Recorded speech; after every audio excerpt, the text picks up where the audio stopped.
Welcome to info trade and नमस्कार सभी साथियों को। तो दोस्तों आईओसीएल की तरफ से आईटीआई वाले स्टूडेंट्स के लिए एक नया रिक्रूटमेंट निकल कर आया है। तो चलिए सीधा चलते हैं कहाँ अपने विभाग की तरफ, और सबसे पहले किस पोस्ट पर वैकेंसी निकली है आईटीआई फील्ड में उसकी तरफ। तो सीधा आप देख पा रहे हैं, सीधा मैं कहाँ हूँ, सीधा मैं हूँ इंडियन ऑयल की ऑफिशियल वेबसाइट पर। तो यहाँ से जो नोटिफिकेशन निकल कर आया है वो कुछ इस प्रकार होगा। जो आपका नोटिफिकेशन निकल कर आया भाई कब है, 20/7/2024 को निकला हुआ था। और यहाँ जो वैकेंसी निकली है recruitment for non executive person पे निकली हुई है। यहाँ कहाँ का निकली हुई है, एडवर्टाइजमेंट नंबर ये पढ़ लीजिएगा ये सब, क्योंकि यहाँ फिर वीडियो को बड़ी हो जाएगी कि अगर मैं आपको दिखाने लगा। तो यहाँ मैं सबसे पहले दिखा देता हूँ कि किस किस पोस्ट पर वैकेंसी निकली। ज़्यादातर डिप्लोमा वाले वैकेंसी कैंडिडेट फिल कर सकते हैं उस फॉर्म को, बट आईटीआई वाले स्टूडेंट्स के लिए भी यहाँ बहुत कुछ मान्य है। चलिए सीधा चलता हूं मैं कहाँ, सीधा आपको आईटीआई वाले स्टूडेंट्स के लिए। तो आईटीआई वाले स्टूडेंट्स जो फॉर्म फिल कर पाएंगे किस पोस्ट पर कर पाएंगे, सबसे पहले जरा उसे देख लेते हैं, और उसके बाद इसकी टर्म्स एंड कंडीशन को और एसेंशियल्स क्वालिफिकेशन के बारे में पढ़ेंगे। चलिए तो सीधा चलते हैं कहाँ, आपका जो सबसे पहली पोस्ट है जिसमें आईटीआई वाले स्टूडेंट्स फॉर्म को फिल कर पाएंगे उसकी तरफ देखिए जरा एक बार। चलिए जरा दिखाते हैं आपको। चलिए तो ये वाली जो पोस्ट है कौन सी, टेक्निकल अटेंडेंट ग्रेड फर्स्ट। यहाँ पर अगर आपने आईटीआई करी हुई है, क्या क्या मांगा गया है सबसे पहले इसमें आपको भैया, मैट्रिक होनी चाहिए, 10वीं होनी चाहिए आपके पास, और आईटीआई होनी चाहिए किसी भी सरकारी या किसी भी मान्यता प्राप्त संस्था से। किस किस ट्रेड वाले स्टूडेंट उस फॉर्म को फिल कर सकते हैं, तो यहाँ जिनके पास ये ट्रेड हो, ठीक है, चाहे आपकी एनसीवीटी हो या आपकी एससीवीटी हो, ठीक है, आपके पास नेशनल ट्रेड सर्टिफिकेट होना चाहिए। कहाँ होना चाहिए, और साथ ही साथ आपके पास वर्क एक्सपीरियंस भी होना चाहिए। ठीक है, वर्क एक्सपीरियंस कितना होना चाहिए, मिनिमम 2 साल का आपके पास वर्क एक्सपीरियंस जरूर होना चाहिए।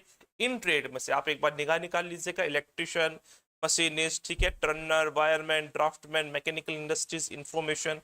तो यहाँ आपको इन इन जो इन्होंने बताया हुआ है कि ड्यूरेशन जो होना चाहिए वो आपका इतना होना चाहिए, बस सभी को निगाह में निकाल लीजिएगा कि अगर आपने इन ट्रेड से आईटीआई करी हुई है और प्लस आपके पास 2 साल का एक्सपीरियंस है तो आप इस फॉर्म को यहाँ फिल कर सकते हैं। ठीक है, चलिए एक जगह आईटीआई की वैकेंसी और थी इसमें, उसको भी जरा मैं एक बार आपको दिखा देता हूँ कि कहाँ आईटीआई वाले स्टूडेंट और किस पोस्ट पर फॉर्म फिल कर सकते हैं। चलिए एक बार जरा दिखा देता हूँ मैं यहाँ पे। ये पीडीएफ जो है ये बहुत बड़ी है, और यहाँ से अगर मैं ऐसे करने लगा, हाँ चलिए, ये वाली पोस्ट है junior engineering assistant for पीएनडयू।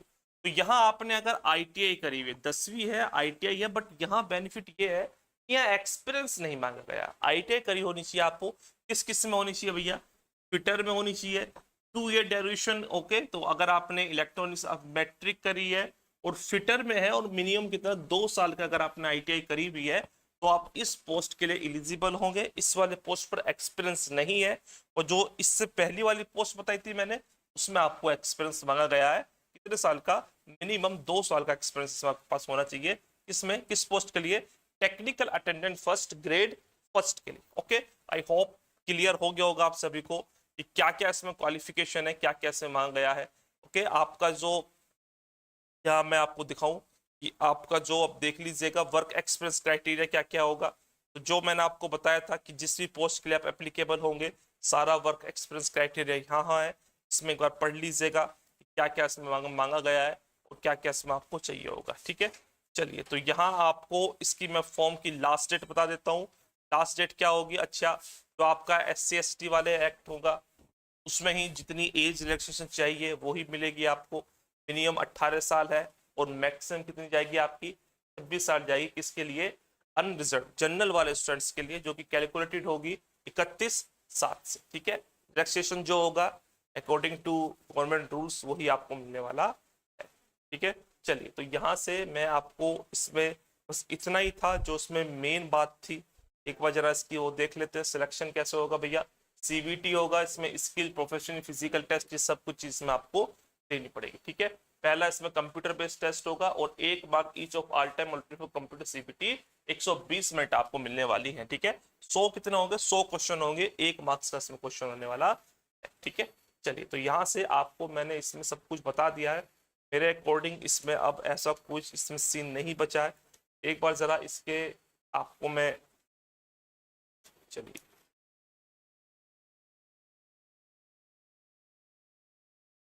Important date देख लीजिए, लास्ट डेट कब है इसकी। How to apply online application, तो ये ऑनलाइन एप्लीकेशन जो होगी इसमें आपको ईमेल आपके पास होना चाहिए, और जो भी आप रखेंगे वो एज इट इज आपके पास होना चाहिए, कि जहां आपको अच्छा ऑनलाइन एप्लीकेशन के लिए कहाँ आप ज़्यादातर यहाँ पे क्लिक कर सकते हैं। ठीक है, ऑनलाइन एप्लीकेशन का लिंक ये मिल जाएगा आपको, क्या क्या इसमें फॉर्म को फिल करना है। देखिए पीडीएफ देखो कितनी बड़ी है, तो इसलिए जो कुछ है बिल्कुल चौड़ मैंने आपको बताया हुआ है। ऑनलाइन क्वेरी हो आपकी तो इस नंबर पे आप कॉल कर सकते हैं 10 AM से 5 AM के बीच। ठीक है, चलिए तो सबसे पहले बात करते हैं किस बारे में। सबसे पहले बात करेंगे डेट ऑफ ओपनिंग भैया कब से है, 22/7 से चालू हो जाएगा। लास्ट डेट क्या होगी, 21/8 होगी। टेंटेटिव शेड्यूल एडमिट कार्ड कब होंगे भैया जारी, 10/9 होंगे। और टेंटेटिव मंथ और सीबीटी कब होगा भैया आपका, सितंबर में इसके होने के चांसेस है। ठीक है, तो यहाँ मैंने आपको शॉर्ट लिस्ट होगा भैया आपको कौन सी, ये आपके 3rd वीक ऑफ अक्टूबर हो जाए। ओके, तो यहाँ से सबसे इंपॉर्टेंट बात यही है कि फॉर्म फिल कब चालू होंगे, और इसके अकॉर्डिंग अगर आप किसी भी प्रिपरेशन करना चाहते हैं तो इन्फोटेट एप्लीकेशन पर सभी के कोर्सेज ओपन हो चुके हैं, रनिंग में है, चाहे वो राजस्थान इंस्ट्रक्टर का हो या आपके पास कोई आरआरबी एएलपी का हो। राजस्थान इंस्ट्रक्टर की अगर आप ज्वाइन करना चाहते हैं तो यहाँ आपको ट्रेड थ्योरी की अगर क्लासेस में एनरोल होना है तो यहाँ पे आप एनरोल होंगे, अगर आपको टेस्ट सीरीज में एनरोल होना है तो यहाँ पर आप एनरोल। ओके दोस्तों, आज के लिए इतना ही। वीडियो अगर अच्छी लगी हो तो वीडियो को शेयर कीजिएगा, चैनल को सब्सक्राइब कीजिएगा। मिलते हैं अगली वीडियो में, तब तक bye bye to all of you.